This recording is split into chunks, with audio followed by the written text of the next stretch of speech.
जी, break से आ गए वापस। गर्मियाँ हैं तो गर्मियों का ही बात होगी। गर्मियों पे अभी हमने आपसे बात की कि अपनी स्किन का कैसे ख्याल रखें, लेकिन गर्मी जहाँ तेज़ धूप, पसीना ये सब कुछ लेके आती है ना, उसमें सबसे ज़्यादा जो मसला हो जाता है वो ये होता है कि भाई आपको डिहाइड्रेशन हो रही है, भूख में कमी हो जाती है, फिर आपको थकन होती है, हीट स्ट्रोक का खदशा होता है कि कहीं खुदा ना खास्ता आप ज़्यादा धूप और गर्मी से आएँ और घर में आएँ एकदम से एसी में, तो कहीं हीट स्ट्रोक ना हो जाए। और उससे भी ज़्यादा जो आपको डाइजेशन का मसला होता है, हर एक को ये होता है कि क्या खाएँ, क्या ना खाएँ। तो आज हमारे साथ जो गेस्ट हैं, पहले मैं उनका तारुफ कराऊंगी, उनसे हम जानेंगे कि ख़ास तौर से बच्चों बुजुर्गों के लिए क्या हम जो है डाइट का ख्याल रखें, और उसके बाद ये कि कौन से फल जो आजकल आ रहे हैं गर्मियों के ख़ास तौर पे हमारे लिए अहम है जो खाएं, डिहाइड्रेशन ना हो। इस पर बात करेंगे। डॉक्टर सारा फारूक है, न्यूट्रिशनिस्ट हैं, इनसे मिलते हैं और जानते हैं। अस्सलाम वालेकुम डॉक्टर सारा, कैसी हैं आप? ठीक हैं? सुबह खैर। वालेकुम वालेकुम अस्सलाम, अल्हम्दुलिल्लाह, सुबह बखैर। महानूर, आप कैसी हैं? मैं बिल्कुल ठीक हूँ, बहुत शुक्रिया आपने हमें ज्वाइन किया। डॉक्टर सारा, गर्मियों में सबसे ज़्यादा जो मैं भी जिक्र कर रही थी ये बातें, आपकी नज़र में जो आम जो सेहत के मसाइल होते हैं वो कौन से हैं? जी, सेहत के मसाइल गर्मियों में बिल्कुल डिहाइड्रेशन के भी हैं कि पानी की कमी हो जाना। जी। फिर खराब किस्म के पानी, जो कंटामिनेटेड वाटर है, उसकी वजह से बीमारियों का हो जाना। खाना क्योंकि गर्मी की टेम्परेचर की वजह से, ज़ाहिर है हीट की वजह से खराब जल्दी हो सकता है। और उस खाने को अगर आप कंज्यूम करेंगे तो उससे मजीद डायरिया होने के चांसेस हैं, जो अक्सर औकात गर्मियों में बहुत ज़्यादा स्प्रेड हुआ हुआ होता है बच्चों को खास तौर पे। और आपको जैसा कि आप जानती ही होंगी कि कम उम्र बच्चों के लिए तो डायरिया मौत का सबब भी बन सकता है। तो ये जी। इतना एक सीरियस इश्यू है। जी। अच्छा डॉक्टर साहब, गर्मियों में जब ज़िक्र करें कि पानी की डिहाइड्रेशन की बात की जाती है कि भाई अभी आपने डायरिया का बच्चों में ज़िक्र किया, वो भी पानी की कमी हो जाती है फिर उनमें भी। ये बताइए कि डिहाइड्रेशन ना हो, कितनी मिकदार में हमें पानी पीना चाहिए? क्योंकि बाज़ लोग कहते हैं कि बस पानी पीते रहो या कोई जूसेस बना के वो पीते रहते हैं। तो क्या पानी के साथ क्या दीगर मशरूबात भी ज़रूरी होते हैं या पानी ही काफ़ी है? तो ये बहुत अहम सवाल है, क्योंकि अक्सर जब आप गाइडलाइंस में देखते हैं तो वो फ्लूइड इनटेक होता है, वो सिर्फ पानी नहीं होता। जी। जैसे कि 8 से 10 ग्लास तो कम से कम भी पानी हर एडल्ट को तो पीना ही चाहिए, लेकिन वो पानी ही नहीं है।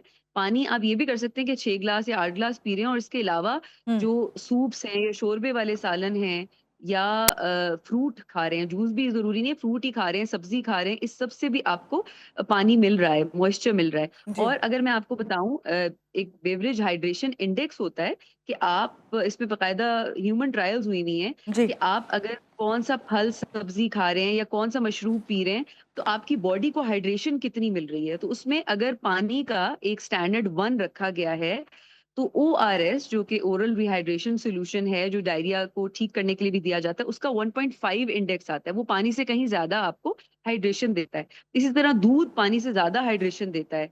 कोकोनट वाटर जो है, वो एक नेचुरली आइसोटोनिक लिक्विड है। आप नारियल का पानी पी सकते हैं। पानी में अगर आप लीमू डाल लें, या पेपरमिंट, खास तौर पे उन बुजुर्गों के लिए, आपने बुजुर्गों की भी बात जी। की कि जी। जी। जिन बुजुर्गों को पानी से भारीपन फील होता है, अक्सर वो प्लेन वाटर नहीं पी पाते, तो हुँ। आप उसमें पेपरमिंट डालें तो वो एलईएस का प्रेशर कम कर, जो लोअर एसोफेजियल स्फिंक्टर का प्रेशर कम कर देता है। उसका फायदा ये होता है कि आपका अफारा या जैसे ब्लोटिंग है वो नहीं होती, अनटिल अनलेस उनको गर्ड ना हो। जिनको एसिड रिफ्लक्स है उनके लिए पेपरमिंट नहीं है, जी। लेकिन जिनको ब्लोटिंग का मसला है, भारीपन लगता है पानी से, तो वो पेपरमिंट वाला पानी इस्तेमाल कर सकते हैं। तो इन शॉर्ट ये कि आपने फल, सब्जी, शोरबे वाले सालन और इन तमाम से मॉइस्चर हासिल करना है, नॉट एग्जैक्टली सिर्फ वाटर से। पानी अगर आप 20 ग्लास पीने लग जाएंगे तो वो नुकसानदेह होगा। वो आपको हो सकता है जल्दी गैस्ट्रिक एम्पटिंग हो जाए, इंटेस्टाइन में चीज एब्जॉर्ब ना हो सके आपके न्यूट्रिएंट्स, और वो जल्दी निकल जाए। तो जी। मुनासिब मिकदार में पानी, 8 से 10 ग्लास पानी, और बाकी आपने फल, सब्जियां, शोरबे वाले सालन और इस तरह की मशरूबात इस्तेमाल करने हैं। कितने अच्छे से आपने क्लियर किया इस बात को, वरना मुझे भी इस बात का बिल्कुल आइडिया नहीं था। यही होता था कि अगर 8 ग्लास पानी पीना है तो 8 ग्लास ही पीना, और पानी पीते ही चले जा रहे हैं। मगर आपने बहुत अच्छे से बताया। डॉक्टर साहब ये बताइए, अभी आपने जब कहा कि हम हाइड्रेशन के लिए खाली आपका पानी ही नहीं है, आप फ्रूट्स लेते हैं या आप शोरबे वाला सालन खाते हैं। आजकल वाटरमेलन बहुत आया हुआ है, तो अक्सर लोग जो हैं वो खाते हैं, तो उससे उसके उसके को खाने के बाद भी लिहाज रखना चाहिए कि हमने इससे भी वाटर हमने हासिल कर लिया, डिहाइड्रेशन जो है वो नहीं होगी, हाइड्रेट हो गए काफ़ी। जी, बिल्कुल, वाटरमेलन बहुत अच्छा सोर्स है। उसमें पानी भी है, फाइबर भी है। फिर खीरे हैं, जो भी वाटर कंटेंट वाली सब्जियाँ हैं, आपके ये टिंडे, कद्दू वगैरह, ये जो सब्जियां हैं, आप बिल्कुल हल्का सा पकाएं इन्हें, तो इसमें भी वाटर रिटेन रहता है और आपकी बॉडी को मिलता है। इसी जी। तरह जैसे मैंने कहा, पानी भी ना आप सिप्स में पिए, हुँ, इकट्ठा बिल्कुल ना पी जाएं। जैसे सुन्नत भी है कि आप 3 दफा में 1 गिलास पिए, और कुछ कुछ देर बाद, आधे आधे घंटे बाद। ये नहीं कि आप एक दफा 3 गिलास पानी पी लें, वो बिल्कुल मुनासिब नहीं है। उससे आप भी देखेंगे कि बार बार आपको यूरिनेट करना होगा, उससे जी। इलेक्ट्रोलाइट बैलेंस आपका खराब होगा, तो बॉडी ज्यादा लेथार्जिक हो जाएगी। इसलिए हुँ, पानी चुस्कियों में, और हुँ, खाने के साथ खास तौर पे बच्चों को आदत बनाएं कि वो दही की लस्सी या दूध ये पिया करें। हमारे यहाँ मसला हड्डियों का इसलिए होना शुरू हुआ कि हमने दूध को रिप्लेस कर दिया डिफरेंट ड्रिंक्स से। तो जी। अगर मशरूब पीना है तो दूध पिए, थोड़ा सा डायरिया है तो ओआरएस पिए, और नारियल का पानी पिए। वरना जो है, इवन चाय, चाय भी अगर मुनासिब मिकदार में 1 से 2 कप चाय भी पी जाए तो वो हाइड्रेशन देती है। कॉफी है जो थोड़ी सी आपको ज्यादा पी जाए तो डिहाइड्रेट कर सकती है, लेकिन चाय अगर आप 1 से 2 कप पिए तो वो भी हाइड्रेशन में, क्योंकि उसमें भी दूध है और पानी है और थोड़े से इलेक्ट्रोलाइट्स हैं, जिसकी जी, वजह से ज्यादा देर तक रिटेन रहता है, तो वो ठीक है। भी हाइड्रेशन। डॉक्टर साहब, बड़ों के लिए तो चलें, बड़े फ्रूट्स भी खा लेते हैं, ये सब्जियां जिनके आप नाम ले रही हैं वो भी हम लोग खा लेते हैं, लेकिन बच्चों के लिए बहुत मसला होता है, इशू ये आता है, ख़ास तौर से जो वालदा साहिबा होती हैं, जो माएँ होती हैं, वो कहती हैं कि बच्चे खाना नहीं खा रहे हैं, पानी भी नहीं पीते उस तरह से। तो गर्मियों में बच्चों की खुराक कैसी होनी चाहिए ताकि वो कमज़ोर भी ना हो?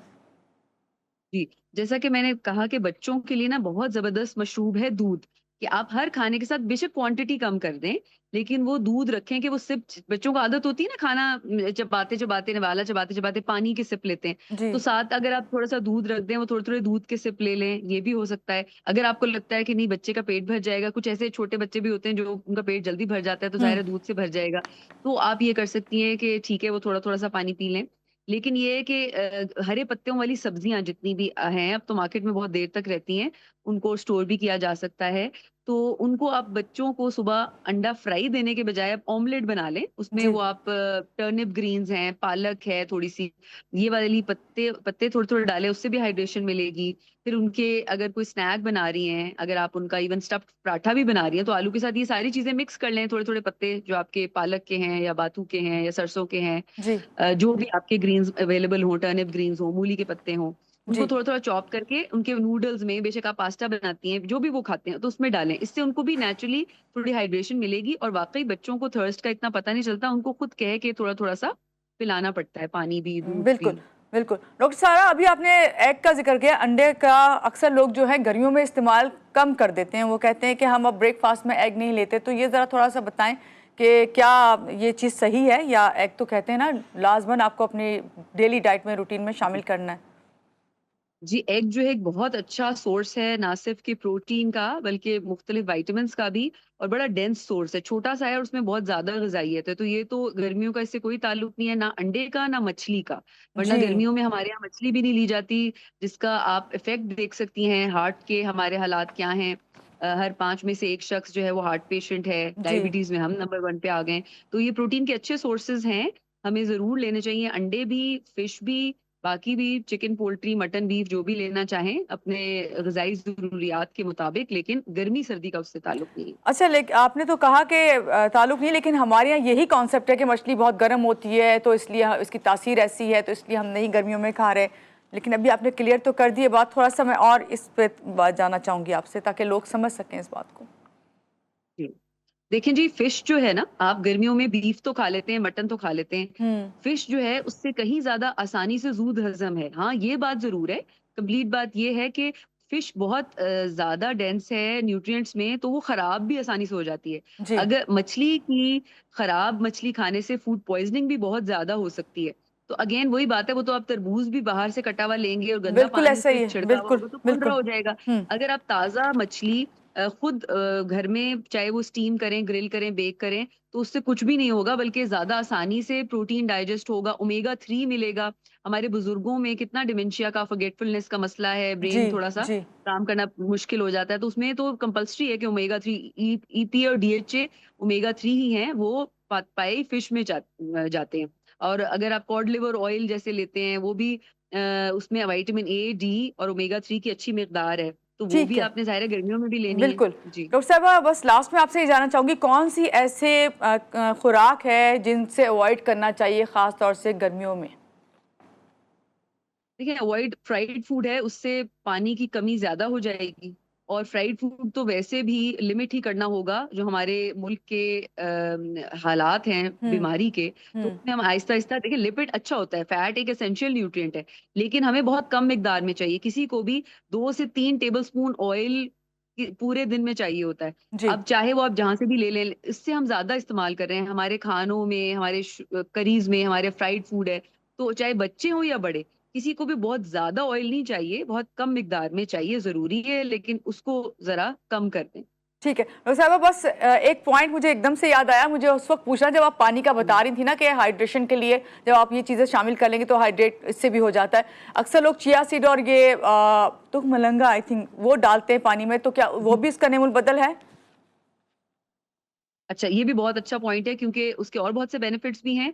जो बेसल सीड्स हैं, तुखमलंगा, और जो चिया सीड्स हैं वो अलग हैं। तो उनको भी पानी में डाल के जब आप इस्तेमाल करते हैं ना, तो वो उसमें सॉल्यूबल फाइबर होता है, वो जी। भी रिटेन करता है आपके पानी को, वो भी ठीक है। अच्छा है। तो बिल्कुल आप वो भी कर सकते हैं कि थोड़ा सा वो डाल दिया, तो वो वाला पानी ज्यादा रिटेन करेगा, ज्यादा हाइड्रेशन देगा। जी, बहुत शुक्रिया। गर्मियों में अपनी सेहत का कैसे ख्याल रखें, हमें बताई थी डॉक्टर सारा फारूक जो हमारे साथ थी, और उन्होंने बताया कि अपने गर्मियों में जो खाने ख़ास तौर से हाइड्रेशन का जो है वो ख्याल रखें, ताकि आप डिहाइड्रेट ना हो और अपनी ज़िंदगी को अच्छा सा गुजार सकें। और यहाँ पे कहूँगी आपको अपना बहुत ज़्यादा ख्याल रखें, खुश रहें, खुशियाँ बांटें। अल्लाह हाफ़िज़।